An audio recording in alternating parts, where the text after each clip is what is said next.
Bom dia, irmãos. Estamos na lição número 5 sobre a doutrina do Espírito Santo.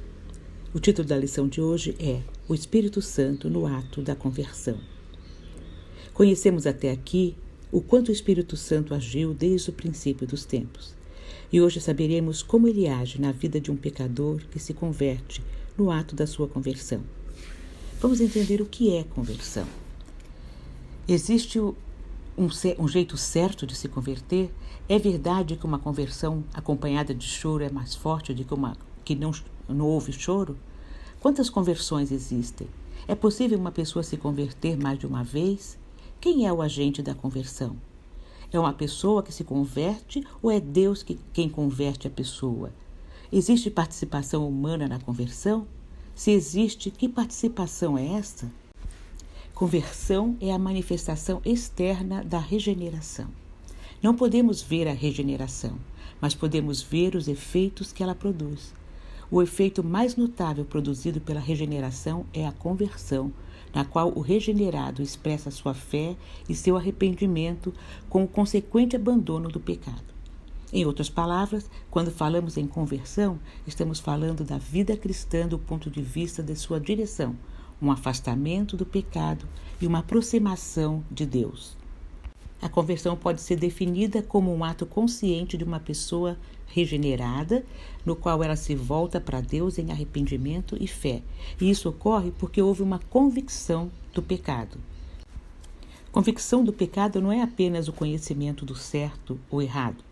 Não é uma concordância com os ensinos da Bíblia sobre o pecado. Muitas pessoas leem a Bíblia e estão plenamente conscientes de que o salário do pecado é a morte, Romanos 6, 23.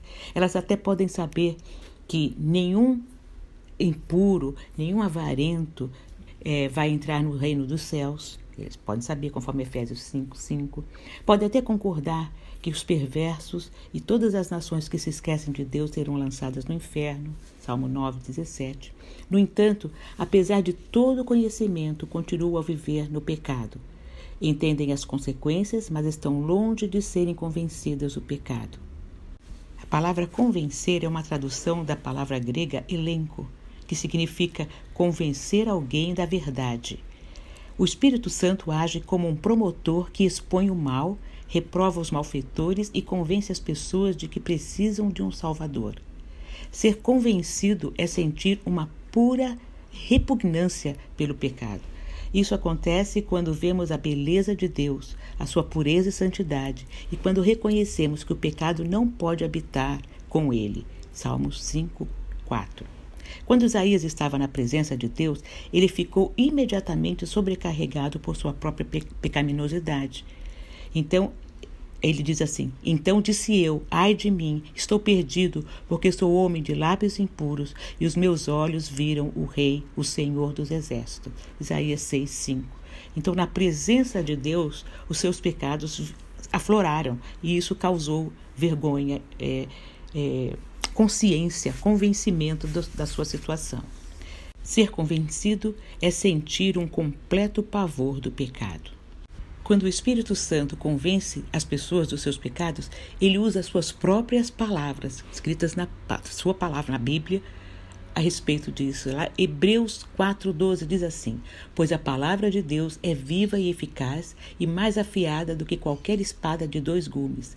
Ela penetra até o ponto de dividir a alma e o espírito, juntas e medulas, e julga os pensamentos e as intenções do coração. Nada em toda a criação está oculto aos olhos de Deus.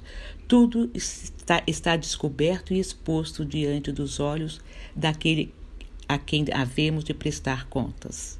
O Espírito Santo não apenas convence as pessoas do pecado, mas também as leva ao arrependimento. Atos 17, 30, Lucas 13, 5.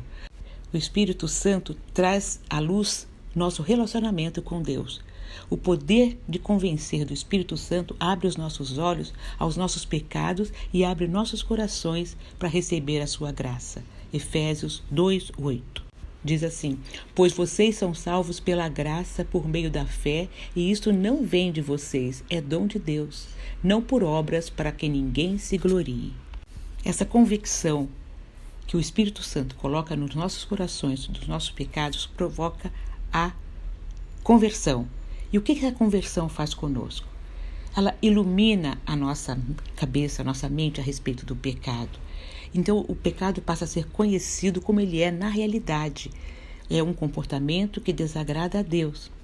Em geral, os pecados são avaliados pela pessoa não redimida conforme a sua maldade, a malignidade social. Pecados que causam grande dano social são considerados graves e pecados que causam pouco dano social ou que causam dano apenas a quem pratica são considerados leves e normalmente tolerados. Por exemplo, mentira. Se costuma até dar tonalidades, dar cores às mentiras, né? Pelo que se acha que faz mal, menos mal ou mais mal, uma mentirinha branca, né? Uma mentirinha preta. No entanto, essa conceituação do pecado como um mal social não se harmoniza, não está de acordo com o ensino bíblico sobre pecado. Mesmo quando o pecado só causa dano a quem o pratica, por exemplo, pecados imaginados que não chegaram a ser colocados em prática, ele continua sendo pecado e continua sendo grave, pois é uma ofensa contra Deus. Na conversão, a pessoa passa a perceber isso. Além do reconhecimento do pecado, também temos o convertido começa a ter autêntica tristeza pelo pecado. Não apenas remorso por causa dos resultados tristes que aquele pecado causou. Tendo percebido a gravidade de cada um dos pecados, a pessoa que se converte se arrepende verdadeiramente.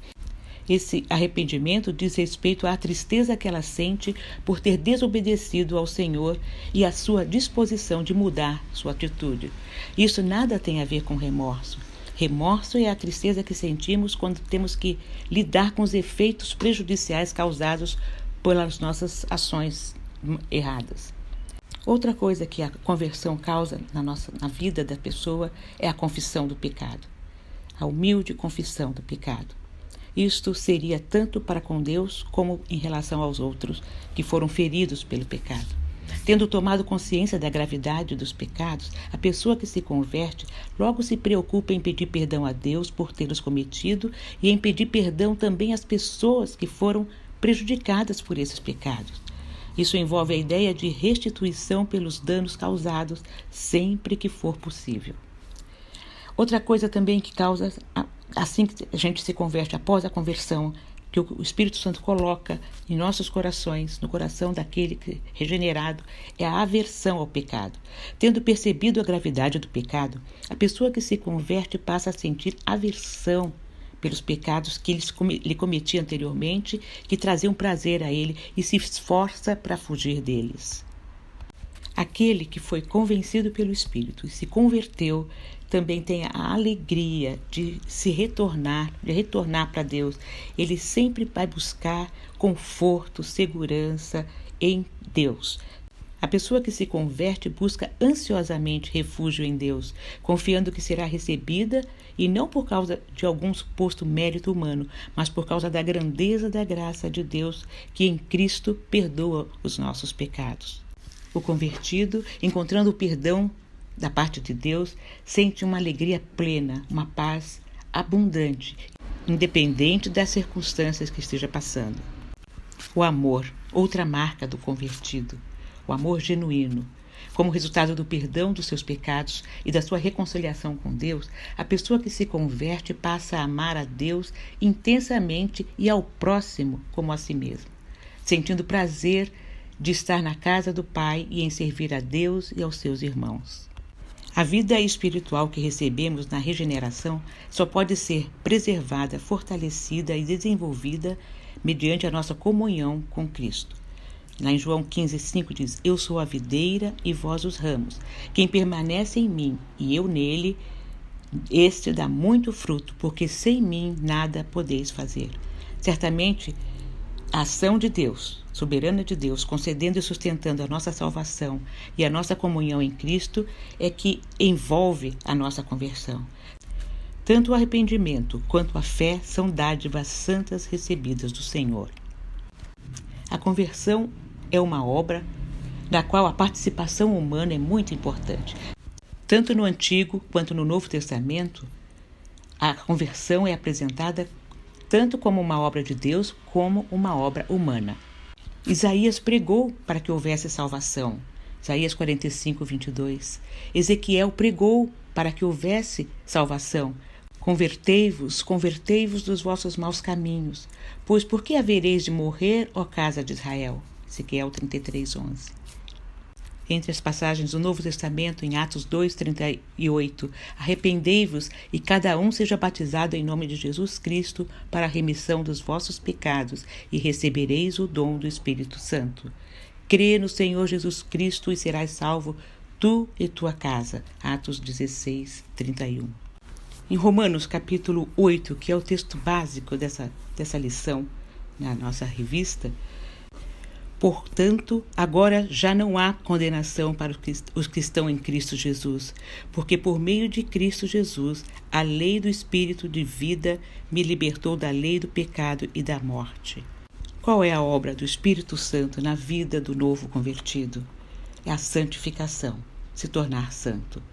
A santidade, tal como a salvação, não é algo que a gente atinge pelos nossos próprios esforços.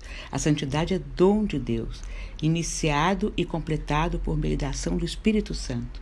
Enquanto que a gente luta para vencer o pecado, a gente deve orar ao Espírito de santidade por força e consolo. Outra coisa que o Espírito Santo faz por nós, na nossa vida, quando nós nos convertemos, é nos guiar.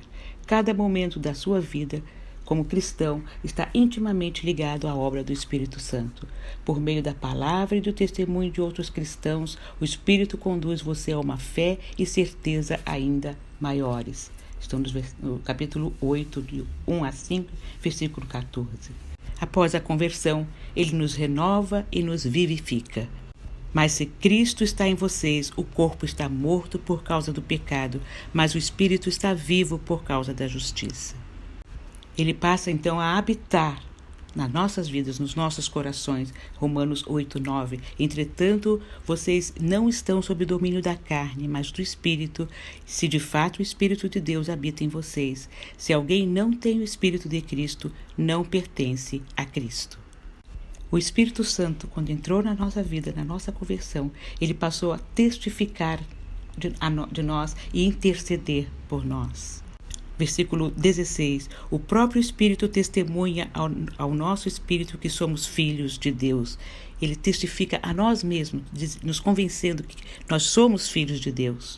E ele intercede por nós ao nosso Deus. O Espírito de Deus ora por nós, ora por você.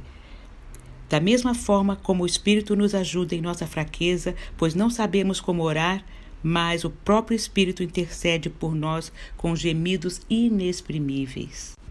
Quando você não souber como orar da maneira correta, conte com o Espírito Santo para expressar as suas necessidades, os fardos mais profundos diante do trono de Deus. Ele passa a operar milagres todos os dias nas nossas vidas, porque no versículo 28 diz assim: sabemos que Deus age em todas as coisas para o bem daqueles que o amam, dos que foram chamados de acordo com o seu propósito. O Espírito Santo é o agente de convencimento do nosso pecado. Somente quando o homem se conscientiza da sua condição de pecador é que tem a oportunidade de escolher se arrepender. Não existe crente que não peque, mas é impossível aquele que um dia foi selado pelo Espírito Santo permanecer no pecado. Louvamos a Deus pela convicção do pecado. Sem ela não poderia haver salvação. Ninguém é salvo longe do trabalho convencedor e regenerador do Espírito no coração. A Bíblia ensina que todas as pessoas são, por natureza, rebeldes contra Deus e hostis a Jesus Cristo. Então, diz o seguinte: estão mortos nos vossos delitos e pecados. Efésios 2:1. E Jesus disse: ninguém pode vir a mim se o Pai que me enviou não o trouxer. Eu o ressuscitarei no último dia. João 6:44. A conversão é uma obra divina e, ao mesmo tempo, humana. Na conversão, a soberania de Deus caminha de mãos dadas com a responsabilidade humana. Embora Deus seja completamente soberano na salvação, É o pecador que precisa crer e se arrepender dos seus pecados. Isso é somente através da ação do Espírito Santo convencendo desses pecados. Sempre há na vida cristã necessidade de arrependimento e fé, especialmente quando o redimido se afasta temporariamente de Deus e é envolvido pelo pecado. Mas graças a Ele mesmo, podemos confessar os nossos pecados e retornarmos para Ele. Se confessarmos os nossos pecados, Ele é fiel e justo para nos perdoar os pecados e nos purificar de toda injustiça. 1 João 1:9. Amém, irmãos.